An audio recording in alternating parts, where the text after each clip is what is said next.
How to get rich with the power of compound interest. നമുക്ക് ഈ വീഡിയോയുടെ ഇത് പരിശോധിക്കാം. കോമ്പൗണ്ട് ഇൻട്രസ്റ്റ് എന്നൊക്കെ നമ്മൾ സ്കൂളിൽ പഠിച്ചിട്ടുണ്ട് അല്ലേ? കോമ്പൗണ്ട് ഇൻട്രസ്റ്റിന്റെ മാജിക്കും നമ്മൾ സ്കൂൾ കാലഘട്ടത്തിൽ പഠിച്ചിട്ടുണ്ട്. പക്ഷേ എന്തുകൊണ്ടോ നമ്മുടെ ജീവിതത്തിൽ കോമ്പൗണ്ട് ഇൻട്രസ്റ്റ് വർക്കൗട്ട് ആവും നമ്മൾ കാണുന്നേയില്ല അല്ലേ? 2-4 ആവുകയും 4-8 ആവുകയും 8-16 ആകുന്ന കാഴ്ചയൊക്കെ നമ്മൾ സ്കൂൾ കാലഘട്ടത്തിൽ കണ്ടുണ്ട്. പക്ഷേ നമ്മുടെ ജീവിതത്തിൽ ഫിനാൻസ് പരമായി നോക്കുമ്പോൾ ഇത് ഒരിടത്തും കാണുന്നില്ല. ഈ വളർച്ച തൊട്ട് കാണാൻ സാധിക്കുന്നില്ല. കാണാൻ പറ്റും. ആദ്യത്തെ ആൾക്ക് വെറും 12,000 രൂപ കിട്ടിയപ്പോൾ രണ്ടാമത്തെ ആൾക്ക് 52,000 രൂപ കിട്ടി. 40,000 രൂപയുടെ ഡിഫറൻസ്. എന്തുകൊണ്ടാണ് സംഭവിച്ചത്? ഡ്യൂ ടു കോമ്പൗണ്ടിങ് മാജിക്കാണ് അല്ലേ? അപ്പോൾ ഈ കോമ്പൗണ്ടിങ് മാജിക്ക് നമ്മുടെ എല്ലാവരുടെയും ജീവിതത്തിൽ കൊണ്ടുവന്നാൽ, ഫിനാൻസ് പരമായി കൊണ്ടുവന്നാൽ നമുക്ക് എന്തായിരിക്കും മാറ്റം ഉണ്ടാവും നമുക്ക് നോക്കാം.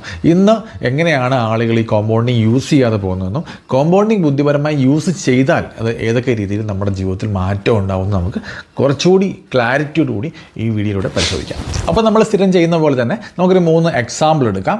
3 പേരുടെയും പേര് ഞാൻ ആദ്യം പറയാം. നമുക്ക് ഓരോ ഫിലിം സ്റ്റാർസിൻ്റെ പേര് കൊടുത്താലോ? അപ്പം നിങ്ങൾക്ക് ആലോചിക്കുമ്പോൾ കുറച്ചുകൂടി ഒരു ക്ലാരിറ്റി ഉണ്ടാവും. അപ്പം 3 ഫിലിം സ്റ്റാർസ് എടുക്കാം. ഒന്ന് കുഞ്ചാക്കോ ബോബൻ, ഒന്ന് ആസിഫ് അലി, 3 നിവിൻ പോളി. അപ്പം നമ്മൾ ഈ പറഞ്ഞ നിവിൻ പോളിയും ആസിഫ് അലിയും കുഞ്ചാക്കോ ബോബനും വളരെ അടുത്ത സുഹൃത്തുക്കളാണ്. അപ്പോൾ അവർ ഒരുമിച്ചിരിക്കുന്നു, അവർ തീരുമാനിക്കുന്നു നമുക്ക് എങ്ങനെയാണിക്കണം നമ്മുടെ ഇനിയുള്ള ജീവിതം തീരുമാനിക്കുന്നു. അപ്പം എന്തായാലും എല്ലാവർക്കും സാലറി ഏകദേശം 1 ലക്ഷം രൂപയ്ക്ക് അടുത്തുണ്ട്.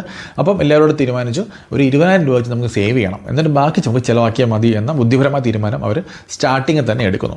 ഇനി എന്ത് ചെയ്യുന്നു? അവർ ഡിസ്കസ് ചെയ്യുന്നു എവിടേക്ക് ഇൻവെസ്റ്റ് ചെയ്യണോ സേവ് ചെയ്യണോ എന്ന് തീരുമാനിക്കുന്നു. അപ്പോൾ പറയുന്നു നമുക്ക് വീട്ടിലും കൂടി ആലോചിച്ചാലോ എന്ന് 3 പേരോട് തീരുമാനിക്കുന്നു. അങ്ങനെ വീട്ടിലോട് ഡിസ്കസ് ചെയ്തിട്ട് അവർ 3 പേരും 3 സ്ഥലങ്ങളിലേക്ക് ഇൻവെസ്റ്റ്മെൻറ്റ് ആരംഭിക്കുന്നു. ഇനി എന്തായിരിക്കും അവരെടുത്ത ഡിസിഷൻസ് നമുക്ക് നോക്കാം.